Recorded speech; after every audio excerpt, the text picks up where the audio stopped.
Welcome to the deep dive.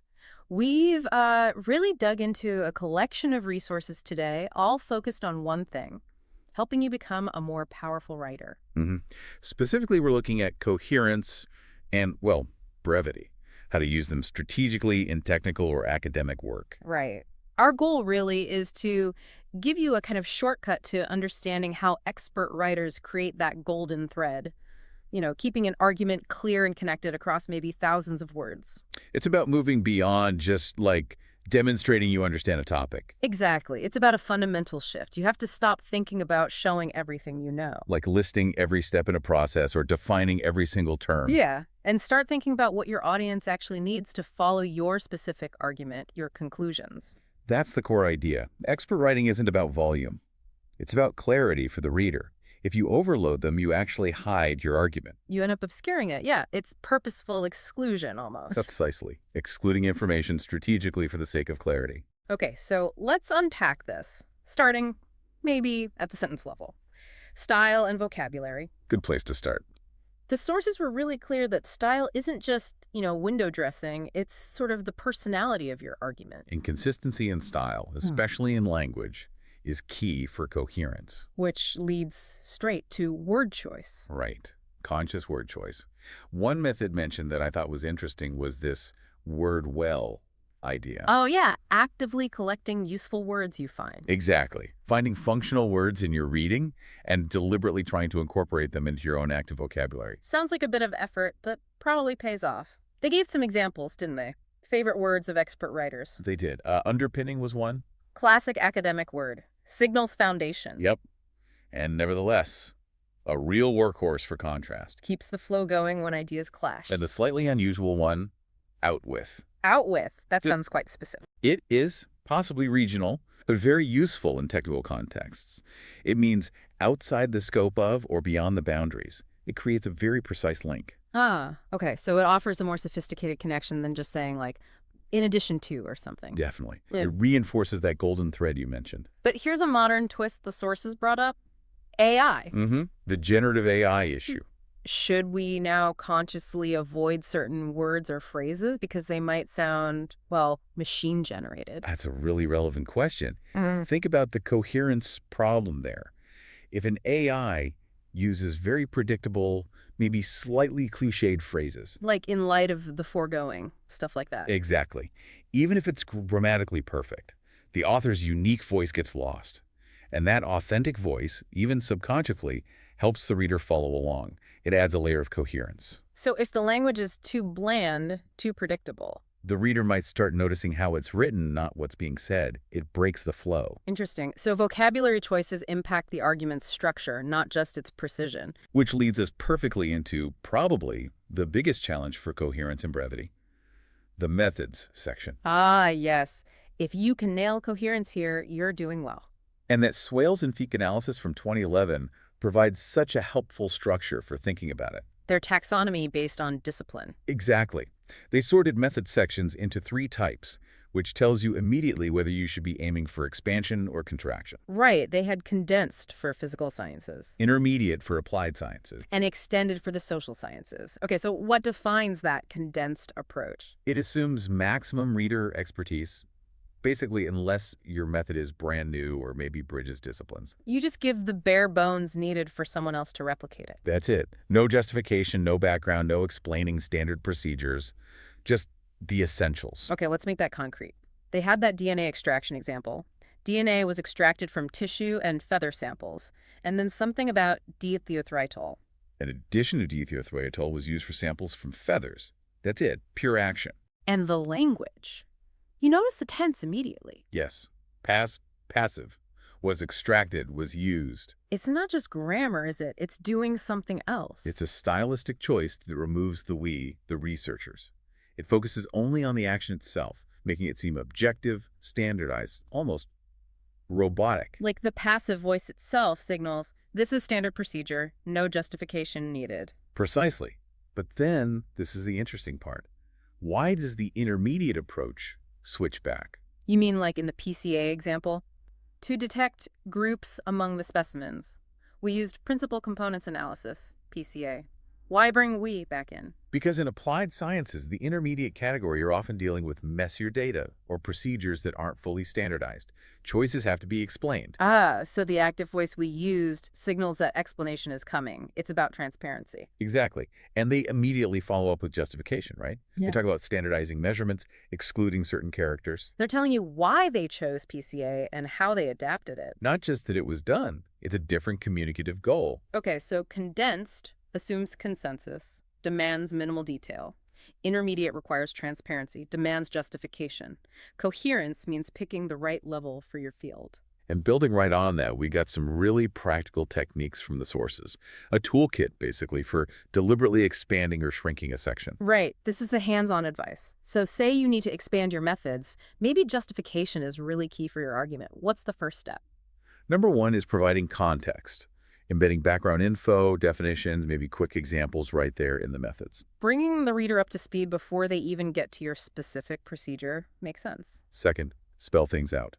Describe the procedural steps instead of just relying on acronyms or citations. So if you want the reader to really grasp what you did, you walk them through it. Precisely.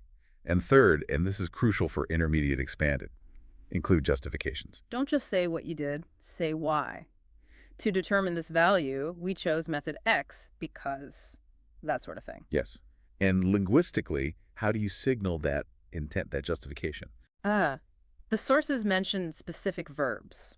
Cognitive or volitional verbs. Verbs about thinking or wanting. We believed, we wanted to, we decided. Ah, okay. These signal the reasoning behind the choices. Critical in some fields, less so in others. Absolutely. They're the opposite of that purely objective passive voice. Got it. And then for expansion, there were also those by plus ing phrases. Like, this was done by reversing the order, specifying how, and using plenty of linking words, especially time ones like next, then, prior to guide the reader chronologically. Okay, clear steps for expansion. Now what if you need to go the other way? Cut things down, be really concise. You basically just flip the strategies. The inverse toolkit. So first, assume your readers do have the background knowledge. Stop defining basic terms. Right. Second, lean heavily on citations and acronyms. That corpus design following Romer example saves a lot of space. Okay. Third, cut out justifications unless absolutely essential. Fourth, use that passive tense we talked about. Focus only on the action. Strips out the we decided parts. And Fewer linking words. Let the structure, the subheadings, carry the flow instead of explicit transitions. these techniques really give you control, don't they? Control over the level of detail and transparency you're offering. So let's apply this. We had that extract from Corentin's methods section. The title was Think Sustainable, Act Digital, something like that. Right. The task is it condensed, intermediate, or expanded? Where does it fit? Looking at structure first, Yeah. it clearly lays out 4 phases. Literature review, instrument development, data collection, model testing. That upfront structure, that roadmap, already feels more transparent, doesn't it? It does. It's guiding the reader. That leans away from condensed. Now, let's hunt for expansion techniques from our list. Okay, under instrument development, they name specific scales. The Short Sustainability Consciousness Questionnaire, and they cite Bashir for the SBMI scale. Naming established scales is standard, but look closer. Do they just name them? No, wait. They actually define the constructs with examples, like, I support an aid organization for the behavior aspect of sustainability consciousness. Uh-huh. That's a classic expansion technique, providing background knowledge, defining dimensions. And it pushes it firmly into intermediate or expanded territory, surely. They're explaining the tools, not just naming them. I agree. And look at data collection. They name the platform Prolific. And they even mention its verification process. Why add the detail about verification? Justification again. Especially with online data, you need to build trust in the sample quality. Mentioning the platform's checks does that. It preempts reader questions about validity. So they're actively defending their choices, helping the reader trust the process. Exactly. And notice even where they are brief, it's strategic. The data cleaning part. Yeah, they give specific numbers.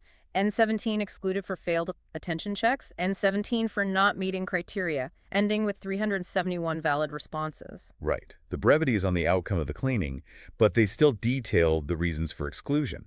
The justification is still there, even if concise. Okay, so putting it all together, the clear phase structure, the defined scales with examples, the justification for the platform, the transparent data cleaning. It's definitely intermediate, probably leaning towards expanded.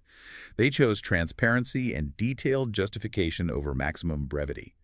Coherence here meant explaining the why and how quite thoroughly. All right, to make this super practical for listeners revising their own work, let's quickly run through that ultimate revision checklist. This was adapted from Belcher, right? Gives you that final polish. Yep, the non-negotiables. First, check. Have you covered the 5 core elements? Sample, procedure, instrument, research context, and variables. 4V, DV, control, all got to be there. Check. Now, what's the absolute biggest mistake people make transitioning from, say, a research proposal to the final methods section? Oh, I know this one. It's the tense, isn't it? It's always the tense. Strict rule. Write the methods section entirely in the past tense. The study happened. Get rid of any "this study will" that crept in from the proposal draft. Exactly. Kill the future tense. Yeah. Okay, next. Brevity rules for stats. Don't give a statistics tutorial. Just describe which stats you used. Right. Not how to calculate them or their history. Cite sources to back up complex choices if needed, but keep it brief. Okay. What else? A commonplace coherence breaks down. The boundary between methods and results. Police the end of your methods section. Make absolutely sure no findings, no results have slipped in. Methods is how, results is what. Keep them separate. Crucial for clarity. And finally, a structural tip. Organization. Think about matching your methods subheadings to your results subheadings. It's not always required, but it can really help the reader track the argument from procedure to finding. Creates a clear pathway. Makes sense. And the overall command. Keep it short. Provide all necessary detail, but always strive for brevity. Remember, some fields are pushing this so far they barely have a method section anymore. Just a couple of sentences in the intro sometimes. That's the extreme, but it shows the pressure towards efficiency. Aim for that balance. Necessary detail, maximum conciseness. Hashtag Dodge outro. So looking back at everything we've covered, I mean, the big takeaway seems to be that coherence and brevity aren't accidents. They're outcomes of deliberate choices. Right. It's not just about cutting words randomly. It's about really understanding your audience and using these techniques we talked about, expansion, reduction strategically, section by section, based on what your argument needs. And hopefully we've given you the tools to do that, that Swales and Feek framework, the expansion reduction list, the revision checklist, things you can use, well, today. That's the goal, to help you gain that flexibility and make your arguments tighter, clearer. Okay, so here's a final thought to leave you with, something to kind of chew on. We heard the advice. Use established methods, cite established scales, and keep things short. Standard advice for efficiency. But how much detail is it actually ethical to remove when you're describing a complex process, just to maximize readership or hit a word count? The tension. Yeah. When does striving for brevity start to undermine the detail needed for someone else to truly understand or replicate your work? Where's that line? That balance between rigor and accessibility, between full disclosure and conciseness, that's the tightrope every researcher has to walk. Yeah. Mastering that is maybe the ultimate skill. A great point to ponder. We really hope this deep dive helps you polish that golden thread in your own writing. Absolutely. Send us your sources for next time. And we'll see you for the next deep dive.